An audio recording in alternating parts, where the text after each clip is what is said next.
But something felt different. For the first time, a Filipino president stood among global powers, not just as a guest, but as a force. Russia, China, Japan, even the United States.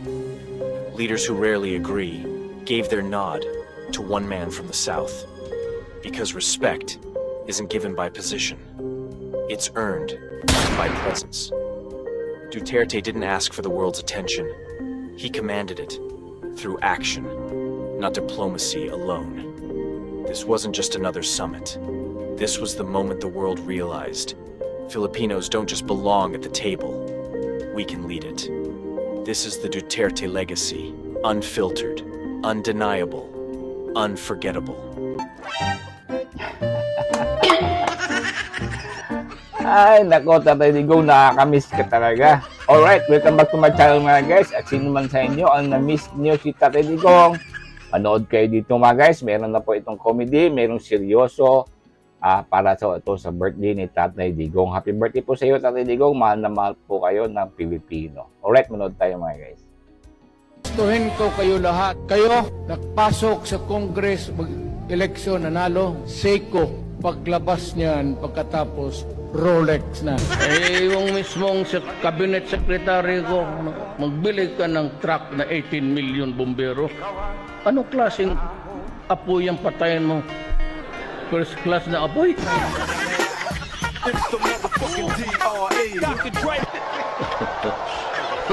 I will sa awa ng Diyos, wala pa akong pinatay na isa.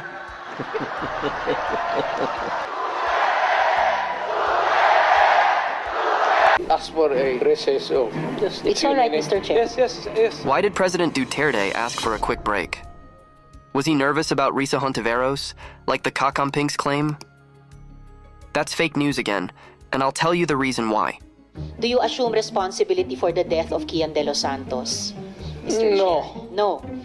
How about si Carl Alam mo, ma'am, Anthony Nunez? before you rumble on those many things, No, I'm not rambling, Mr. Chair. Very specific yung mga tanong ko. specific ang law. Guilt is personal. Now, what is guilt is personal.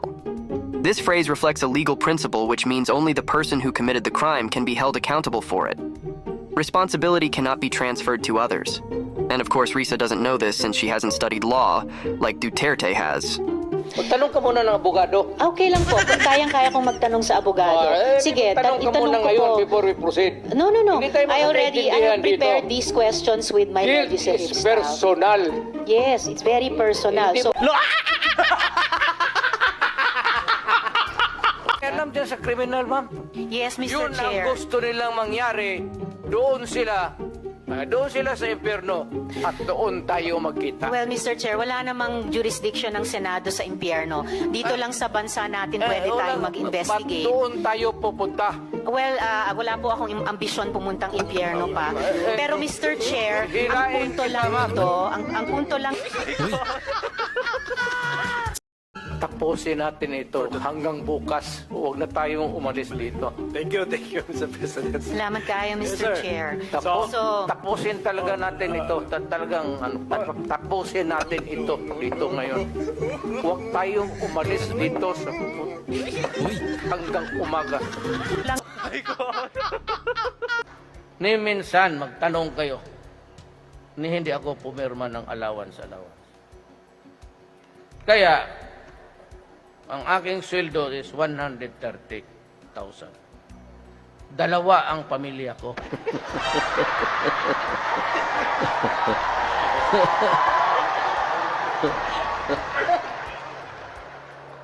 Kaya ako, shoestring. At ako umuwi, nagko-commercial flight ako. Oh. Kaya lang, last to board, yung pag-board out, tapos dito ako magdaan sa likod. Kaya minsan hindi nila alam. Kasi kung malaman kaya ng isang panahon, nagtakbuhan sa likod lahat, ang eroplanong lipad gumanon, akala mo mag-take off na naman. Oh. Nasa taas na tayo.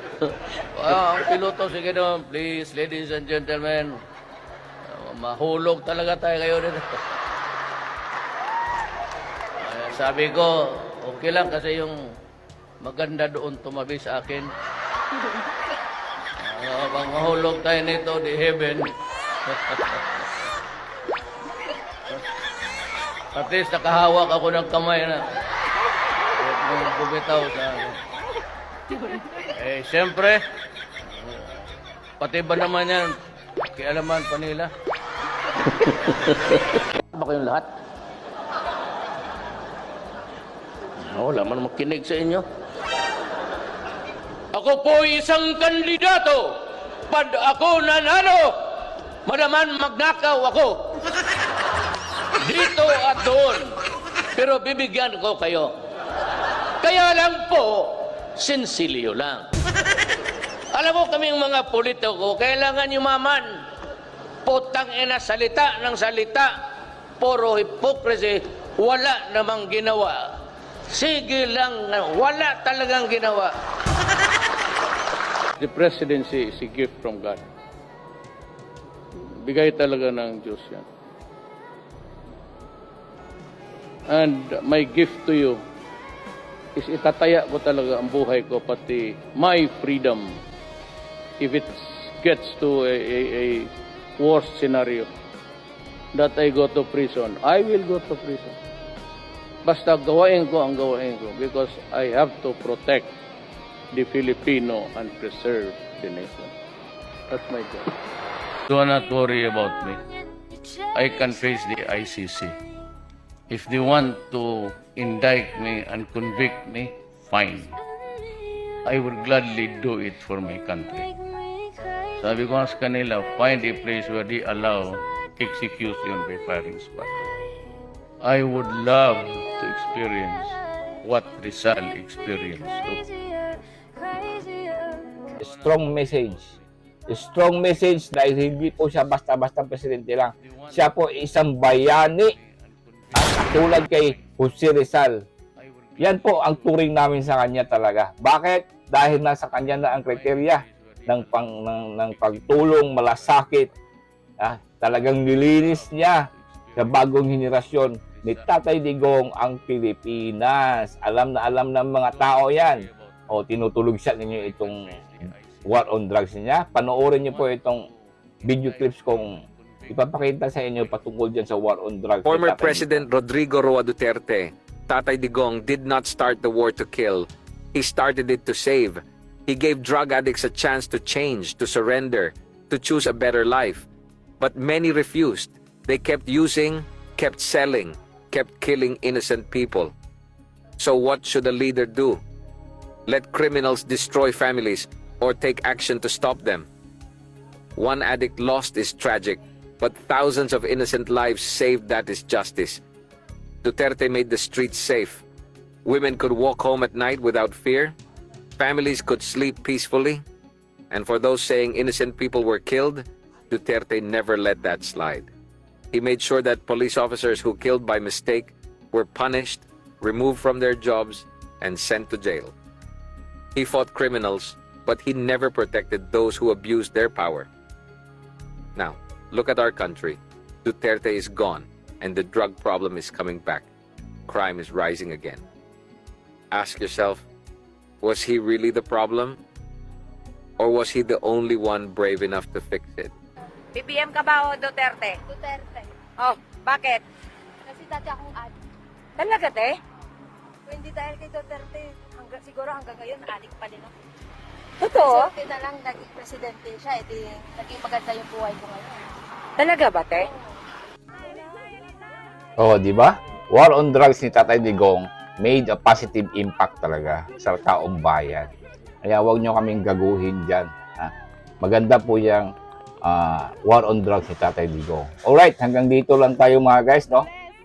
Maraming salamat sa mga bagong subscribe dyan at saka sa mga nakamiss kay Tatay Digong. Pareho tayo, namimiss talaga natin si Tatay Digong, yung mga humor niya. Talagang, naku po. Sana po, Tatay Digong, magpalakas po kayo. Kasi aabangan pa namin ang pagbalik nyo dito po sa Pilipinas. Aabangan po namin yan. Pagbalik mo, Tatay Diggs. Alright, shout out dyan sa mga OFW natin. itong last video clips ko, bago ako magtapos, shoutout sa inyo. Kasi itong dahilan niya, na bakit siya pumunta dyan, karamihan yan ang mga dahilan ng mga OFW bakit sila pumunta dyan. Kaya pakinggan natin ito. Taga saan ka? USA, sa Florida. Ano, bakasyon, ano ka dito, bakasyon? Hindi. Pumunta ano? ako dito para lang sa event na to. Ay, bakit? Kasi gusto kong ipakita na mahal ko si Digong. Oh, nagpaalam ka sa amo mo, kuya? Nagpaalam ako sa amo ko, sabi ko, magkasakit ako, Huwebes, Bernes, Sabado, Linggo, Lunes, Martes ako gagaling, saka Merkules ako magtrabaho. Sabi niya, get well soon.